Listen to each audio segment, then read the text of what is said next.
Hey everyone, welcome to Spellbill. Let's talk about Deepika Padukone's weird way of asking people to work for her. But return में she won't pay for the services. She want it for free. It is just similar to those influencers जो कहीं ना कहीं Insta stores को वगैरह messages भेजते हैं and barter collab के नाम पे फ्री में प्रोडक्ट्स मांगते हैं. So what happened was कि दीपिका ने recently ये रील डाला. Okay, so there's something I've been thinking about for a while and I think I'm finally ready to share it with all of you. Why don't you and I collaborate? Send in your ideas, here is the link. My team and I will go through it and get back to you. I think we're onto something very, very special. So let's create together. अभी this concept was something जो सुनने में interesting लग रहा था. Felt as if it is a great opportunity for people who want to work with Deepika. But फिर मैं गई क्रिएट विद दीपिका के पेज पे. इनिशियली वेबसाइट में जाके एक आइडिया आपको लग जाएगा कि व्हाट टाइप ऑफ सर्विसेज और ideas Deepika is looking for. Illustration, 2D, 3D animations, कुछ फैशन या मेकअप से रिलेटेड एग्जांपल्स यहाँ पे नहीं दिए गए थे. एंड ये मैं इसलिए मेंशन कर रही हूँ बिकॉज ये जो है वो दीपिका का जॉनरा है. अगर कोई फैशन इन्फ्लुएंसर दीपिका के साथ कोलैब करेगा तो ऑब्वियसली फैशन इन्फ्लुएंसर को इसका फायदा होगा बिकॉज सेम जॉनरा है. बट 2D, 3D एनिमेटर्स का दीपिका के साथ कोलैब करना क्या उतना बेनिफिशियल है वो आगे देखते हैं. वेबसाइट पे फ्रीक्वेंटली आस्क्ड क्वेश्चंस का एक सेक्शन था जिसे ओपन किया टू अंडरस्टैंड कि what is the purpose of this. An important question पे लेट्स फोकस. एंड वो सवाल है कि will I get paid for the content we create together. And the answer is the content created will be a pro bono collaboration between Deepika Padukone and the artist. This is an Instagram based collaboration, hence the post will be a collab post between the artist and Deepika. Pro bono का मतलब होता है for the public good. In short answer is कि नहीं, आपको पे नहीं किया जाएगा. उसके बाद ना ओनरशिप से रिलेटेड सवाल था that who will own the content, जिसका आंसर था कि दीपिका एंड द आर्टिस्ट को ओनर्स रहेंगे. तो दिस इज फेयर. फिर equipments and budget for production क्या होगा. इसके रिप्लाई में दे रोट कि अगर आपका पिच एक्सेप्ट होता है उसके बाद स्क्रीनिंग किया जाएगा आपका एंड बजट देखा जाएगा एंड अकॉर्डिंगली उस पर डिसीजन लिया जाएगा. अभी बेसिक चीज यहाँ पे समझने वाली ये है कि इतने सारे एप्लीकेशंस में से अगर दीपिका की टीम कोई भी पिच सिलेक्ट करती है तो of course they will select the best pitch. And let's say it is related to 2D और 3D एनिमेशंस. देन वो पर्सन ऑलरेडी उस काम में माहिर होगा जिस वजह से ही और she got selected and required softwares वगैरह जो भी होंगे टू क्रिएट सच एनिमेशंस वो उसके पास होगा. तो देखा जाए तो एनिमेटर को जो क्लिप बनाने में वक्त लगने वाला है, चाहे वो 10 दिन का हो या 15 दिन का हो, उसे बनाने में उसके जो एफर्ट्स लगेंगे उसका ही वो चार्ज करेगा बिकॉज जनरली ये इंडस्ट्री में ऐसे ही काम होता है. बट यहाँ पे क्लियरली इट इज सेड कि प्रो बोनो है, विच मीन्स बजट में उसके एफर्ट्स कैलकुलेट होंगे ही नहीं, उसके लिए उसको कंपनसेट नहीं किया जाएगा. ऑल्सो आपने ये भी नोटिस किया होगा कि जहाँ जहाँ पैसों की बात हो रही है वहाँ पे काफी वेग आंसर्स दिए गए हैं. If required it will be provided, screening के बाद डिसीजन विल बी टेकन. अभी यही वेगनेस की वजह से जो ये चीज को प्रैक्टिकली देख रहे थे वो जाके दीपिका के कमेंट सेक्शन में ना ये चीज पॉइंट आउट करने भी लगे. One person wrote, a non-disclosure agreement should be signed by both the parties so that when your ideas don't get approved by her team, but eventually they launch it as their own idea, you're not at loss. I'm just saying be wise. Is it only me or everyone think it is normal to produce art and not get paid for this? Do a collaborative post. By the way, Deepika and an artist can allow the artist eat something at the end of the day. Do a pro bono collaboration is normal nowadays when it is already difficult for artists to sustain. Another Ponzi scheme. Hope you know what you're getting into, Deepika. People's ideas have been stolen and put as somebody else's idea. And और भी कई ऐसे comments थे जहाँ पे ये mention किया गया था कि आर्टिस्ट के लिए फेयर नहीं है. एंड क्योंकि वेबसाइट पे ज्यादा चीजें मेंशन नहीं थी, कुछ भी क्लियरली नहीं लिखा गया था, जिस वजह से people started questioning also what if अगर कल जाके किसका आइडिया चोरी हो गया. पॉसिबिलिटी है कि आज के वक्त में वो पिच सिलेक्ट ना हो, पर कुछ महीने बाद आगे जाके अगर वो आइडिया दीपिका की टीम यूज करती है by making few changes to it तो किसको भी पता नहीं चलेगा from where this came. And just because कोई सेलिब्रिटी है एंड बॉलीवुड से है that doesn't mean you should just trust them without asking questions. Never do that. And सिर्फ आप ऐसे ही ना बिना एफर्ट्स डाले एप्लीकेशन नहीं डाल सकते. There is a format that you need to follow. तो क्लियरली वो भी मेंशन है. नाउ सम ऑफ यू में से कि अरे जो भी पर्सन पर सिलेक्ट होगा दो उसको फ्री में काम करने के लिए बोला जा रहा है पर उनको काफी ज्यादा एक्सपोजर मिलेगा. Imagine being on Deepika's Instagram page. तो ये पॉइंट कई लोगों के मन में आएगा. सो क्या वो एक्सपोजर मिलेगा ये समझने के लिए I analysed few past collabs that Deepika did. जैसे ये रसम वाली रील, यहाँ पे आर्टिस्ट को डायरेक्टली टैग नहीं किया गया था पर कैप्शन में हर हैंडल वाज मेंशन्ड. अब ये जो रील है वो अगस्त 2022 को पोस्ट किया गया था दीपिका के पेज पे. तो क्या ये कोलैब की वजह से कुछ बड़ा इम्पैक्ट देखने मिला उस आर्टिस्ट के पेज पे? तो यू विल सी कि अगस्त महीने में she gained around 50K new followers. अब यू विल फील कि अरे ये तो बहुत बड़ा नंबर है, पर ये दीपिका के पोस्ट डालने से कम्प्लीटली नहीं हुआ है. वो आर्टिस्ट जो है वो वैसे भी अपने पेज पे एनिमेशंस वगैरह के रील्स पोस्ट करती रहती थी। तो before that collaboration also every month ना वैसे भी आर्टिस्ट को 40 to 70K के बीच में फॉलोअर्स मिल रहे थे।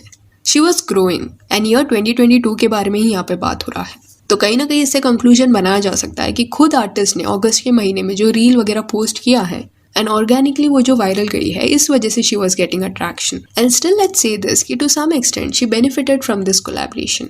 Let's agree on that. पर ये केस से आगे बढ़ते हैं, दूसरा केस देखते हैं। I saw few pages which were getting featured on Deepika Padukone's Insta story. Of course, she has 78 million followers. तो Insta story पे फीचर होना भी एक बड़ा एक्सपोजर है। बट वैसा कुछ बिफोर एंड आफ्टर में ना वास्ट डिफरेंस देखने नहीं मिला। दीपिका ने इंस्टा स्टोरी जब नहीं डाला था तब अराउंड 160 लाइक्स थे। And after Deepika share this on her Insta story, उसके बाद कुछ 188 लाइक्स हुए होंगे। एंड उस पेज पे एवरेज जितने लाइक्स आते हैं, कभी कभी उससे ज्यादा भी। तो डिफरेंस समझ रहे हो? जो एनिमेटर थी उसके ऑलरेडी ना लाखों में फॉलोअर्स थे एंड उसके रील्स को ऑलरेडी कई लोग देख रहे थे। तो उसका मंथली फॉलोअर्स का जो गेन था वो ऑलरेडी एक बड़ा नंबर था, जिस वजह से दीपिका ने जब कोलैब किया वो मंथ का नंबर देख के भी ऐसा लगता है कि एक बड़ा नंबर है। पर ये जो दूसरा सिनेरियो हमने देखा, उस केस में उस पर्सन के फॉलोअर्स 4 से 5 हजार थे एंड जो एवरेज लाइक्स हर पोस्ट में देखने मिलते हैं उतने ही देखने मिले, इवन दो दीपिका पादुकोण ने उसे शेयर किया था। एंड ये सब छोड़ दो, चलो दीपिका के खुद के 82 ईस्ट ब्रांड के बारे में बात करते हैं। इतने बार दीपिका ने 82 ईस्ट के रील्स शेयर किए हैं, उस पेज को टैग किया है, कॉन्स्टेंटली काफी महीनों से ये हो रहा है। तो जो भी लोग ये बबल में रह रहे हैं ना कि दीपिका ने एक बार उनका काम शेयर कर दिया तो उनके फॉलोअर्स लाखों में बढ़ जाएंगे, उनको प्रैक्टिकल होके देखना पड़ेगा कि दीपिका इतने बार रील्स अपने 82 ईस्ट के शेयर कर चुकी है, स्टिल उसके 82 ईस्ट के पेज पे 2,60,000 फॉलोअर्स है, which is no doubt a decent number. But just compare कि आपका एक बार रील शेयर हुआ तो वो एक रील से आप ये एक्सपेक्ट मत करो कि डायरेक्टली एक बड़ा बूस्ट आपको नंबर्स में देखने मिलेगा। एंड वियर्ड चीज यहाँ पे ये भी है दैट दीपिका जो एक फिल्म के लिए 12 to 15 करोड़ चार्ज करती है, 5 to 10 करोड़ से एक एंडोर्समेंट डील का चार्ज करती है, इतनी रिच पर्सन वो आर्टिस्ट को बार्टर कोलैब्स के लिए रिक्वेस्ट करती हुई दिखाई दे रही है। एंड बीच में भी सिमिलर टैक्टिक दीपिका करती हुई दिखाई थी, और वो टाइम पे 82 स्किन केयर के लिए वो किया गया था, जहाँ पे उसने जैस्मिन ब्रीज नाम के प्रोडक्ट का हाइप क्रिएट किया, saying that kit is a limited drop only for 82 minutes. And जो भी ऑर्डर करेगा उनको दीपिका का एक पोलराइड मिलेगा। Okay, so I've put together a bunch of images from my journey of 82 East. And 82 of you are going to stand a chance to win this personalized, never seen before image Polaroid. But there's a twist. Tomorrow at 12 p.m. IST, which is Saturday 24th June, Jasmine Breeze is going to be available for 82 minutes only. And some of you are going to stand a chance to win an autographed Polaroid by me. ये deal सुन के जो सवाल आपके मन में आया होगा वही कमेंट्स में भी लोगों ने पूछा। Maybe a handful of people might go mad over your autograph, but I don't know if celebrities have the same fan crushing following as they did in the 90s. Not sure how this is an enticing giveaway. All this for a Polaroid picture. I'm not doing anything for just an autograph. So what is for? What are we gonna do with your pic? How entitled? Why would I do any of this for a Polaroid? And ये logical question है। Product का hype create करना बिल्कुल गलत नहीं है, पर उसके साथ दीपिका को जो लगता है कितना ज्यादा वो वैल्यू प्रोवाइड कर रही है वो थोड़ा समझ नहीं आता। And in case you miss that 82 minutes वाला limited drop, then no worries, it is still available on the website. Also कुछ लोग ना ऐसे 70 मिलियन फॉलोअर्स देख के ऑ में चले जाते हैं कि that is a huge number. तो थोड़ा एक पॉज लेके अगर आप प्रॉपर्ली दीपिका के इंस्टा पेज को देखोगे एंड साइड में कैरी मिनाटी, आशीष चंचलानी का भी इंस्टा पेज ओपन कर लोगे, तो यू विल नोटिस कि आशीष एंड कैरी मिनाटी के दीपिका के जितने फॉलोअर्स नहीं है, पर दीपिका के रील्स को जितना लोग देखते हैं उससे कई ज्यादा लोग आशीष एंड कैरी मिनाटी के रील्स को देखते हैं। एंड शायद यही रीजन है कि बॉलीवुड फिल्मों के प्रमोशंस के लिए भी ना प्रोड्यूसर्स एंड डायरेक्टर्स वगैरह, इन्फ्लुएंसर्स जिनके हीरो एंड हीरोइन से भी कम फॉलोअर्स है, उनके साथ कोलैब्स करते हैं। उनको ये फैक्ट पता है। एंड आशीष चंचलानी ने तो फ्री में कितने लोगों के साथ काम किया है। कर्ली टेल्स जब फेमस नहीं हुई थी ना, तब Ashish agreed to feature on a page and insta story भी डाला था। ऑल्सो तभी वो पहला प्रोमिनेंट फेमस इन्फ्लुएंसर था जिसने अग्री किया था कर्ली टेल्स के साथ सेगमेंट करने के लिए। एंड शायद रिटर्न में आशीष को इससे ज्यादा कुछ तभी फायदा नहीं हुआ होगा, क्योंकि उसके बाद कर्ली टेल्स का जर्नी शुरू हुआ। Still he did it. तो इट इज जस्ट दैट कि कुछ लोग ना चीजें फ्री में कर देते हैं मिलियंस में फॉलोअर्स होने के बावजूद एंड हाइप नहीं बनाते। बट कुछ celebs make a big deal out of such things. वो ऐसे पोर्ट्रे करते हैं कि उनसे ज्यादा आपको वैल्यू यहाँ पे मिल रहा है, आपके लिए बेनिफिशियल है। मिनिमम चार्जेस जो भी होते हैं आर्टिस्ट हायर करने के, वो तो दीपिका की टीम को कवर करना ही चाहिए। एंड सिमिलर चीज ना कुछ किम कार्दाशियन ने भी की थी कई साल पहले।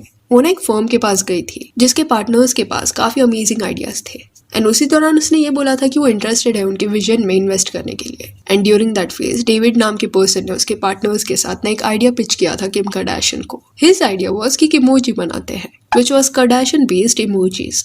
ऐप बनने वाला था उसका। एंड किम को ये आइडिया काफी पसंद आया, जिस वजह से डेविड एंड उसकी टीम ने ना उसको डेवलप किया। एंड अकॉर्डिंग टू हिम ये भी प्रॉमिस किया गया था बाय किम कि उन लोग ना सबको ओनर्स होंगे एंड प्रॉफिट्स वगैरह प्रॉपर्ली शेयर भी होंगे। Initially Kim was okay with this deal, but जब ये डील एग्जीक्यूट हो रहा था तब शी प्लेड वेरी स्मार्टली। उसने डेविड को बोला कि इमोजी का वगैरह जो भी फाइलिंग प्रोसेस रहेगा वो उसकी टीम हैंडल कर लेगी, सो दैट एक्सपेंस उनको ना बेयर करना पड़े। पर ये सारे फाइलिंग प्रोसेस होने के बाद ना किम ने ये डील से बैकआउट कर लिया। और उस वक्त उसने ये रीजन दिया था कि पार्टनर्स में से ना एक ऐसा पार्टनर था जिसने किम के अगेंस्ट कुछ चैट में लिखा था एंड वो जो स्क्रीनशॉट है वो किम कार्दाशियन के हाथ में लग गया एंड उसने अपनी लीगल टीम को वो दे दिया। जिसके बाद उसकी पूरी लीगल टीम, ये जो पार्टनर्स थे ना दूसरे, उनको थ्रेटन करने लगे कि तुम्हें सू किया जाएगा for defamation and Kim Kardashian को इमोशनल स्ट्रेस देने की वजह से। एंड उनको इतना डराया गया कि वो फोर्स हो गए सेटल करने के लिए। जिसके बाद ये इमोजी ऐप फुल्ली किम की टीम ही हैंडल करने लगी एंड जो पार्टनर्स थे उनको बिल्कुल भी प्रॉफिट नहीं दिया गया। जबकि एक पर्सन की गलती थी, still everyone was kicked out, which was not fair because develop करने के लिए काफी रिसोर्सेस इनके लगे थे। पर एंड में जो भी प्रॉमिसेस किए गए थे अबाउट इन्वेस्टमेंट्स वो फुलफिल नहीं हुए। प्लस डेविड का जो ओरिजिनल आइडिया था वो भी चोरी हो गया था। And Kim Kardashian made millions from this app. So ideas जो है ना वो चोरी होते हैं। एंड कार्दाशियन फैमिली को टाइम एंड अगेन इसके लिए अक्यूज किया गया है। Kylie was also accused of doing this. एक पर्सन ने अपना डिजाइन एंड क्लोथिंग पीसेस ना काइली को भेजा था with intention of a collaboration, but later on she saw कि कुछ महीने बाद सिमिलर लाइन काइली ने भी लॉन्च किया है। अभी इसमें कौन गलत है कौन नहीं, इस पे कंक्लूजन नहीं बनाते, पर बॉटम लाइन है कि ये सब होता है। खुद जब दीपिका 82 ईस्ट का कोई भी रील खुद के पेज पे भी डालती है ना, तो दो she has 78 million followers, still लोग इतना इंटरेस्ट वैसे रील्स में नहीं दिखाते। पर जब दीपिका खुद के बारे में कुछ पोस्ट करती है, अपनी फिल्मों के बारे में बात करती है, तब लोग वो देखते हैं people go crazy. So it is just that कि दीपिका का जो इतना फॉलोइंग है ना वो इसलिए है बिकॉज वो एक बॉलीवुड एक्ट्रेस है एंड लोग उसके फैन हैं। बट वही दीपिका जब दूसरे इन्फ्लुएंसर्स की तरह स्किन प्रेप या मॉइस्चराइजर के बारे में बात करती है तो लोग उतना नहीं देखते बिकॉज शायद वो चीज के लिए वो उसके पेज पे नहीं आए हैं। Not saying she shouldn't do it, वो कर सकती है, पर पॉइंट इज कि जो भी लोग ये सोच रहे हैं कि यार एक इलस्ट्रेशन बना के या एनिमेशन वीडियो बना के वो दीपिका के पेज पे फीचर होंगे एंड सब कुछ चेंज हो जाएगा, तो they need to understand this कि जो भी कोलैप्स होता है वो सिमिलर कैटेगरी में अगर आप करोगे तो ही बेनिफिशियल है, वरना इतना कुछ फायदा उसका नहीं होगा। हाँ, एक दिन के लिए शायद आपके फॉलोअर्स बढ़ जाएंगे, पर क्या वो आगे भी आपसे जुड़े रहेंगे, that is the question. For example, कल कोई मेकअप इन्फ्लुएंसर कोई टेक्निकल ऐप के बारे में बात करने लग जाए, स्टॉक्स के बारे में बात करने लग जाए, तो do you think your audience will sign up for such apps? वही अगर वो मेकअप प्रोडक्ट्स या मेकअप रिलेटेड एप्स के बारे में बात करें तो ऑफकोर्स लोग जाके साइन अप करेंगे। तो एक्सपोजर वाला जो भी पॉइंट है वो यहाँ पे आंसर हो जाता है। सो या that's it for this video. Do let me know कि दीपिका पादुकोण जो फ्री में सर्विसेज ले रही है उस पर आपका क्या कहना है। And if you want you can follow us on Instagram, जिसका लिंक आपको डिस्क्रिप्शन में मिल जाएगा। और ये वीडियो अच्छी लगी तो लाइक एंड शेयर करें और ऐसे और अपडेट्स के लिए चैनल को प्लीज सब्सक्राइब करें। Thank you.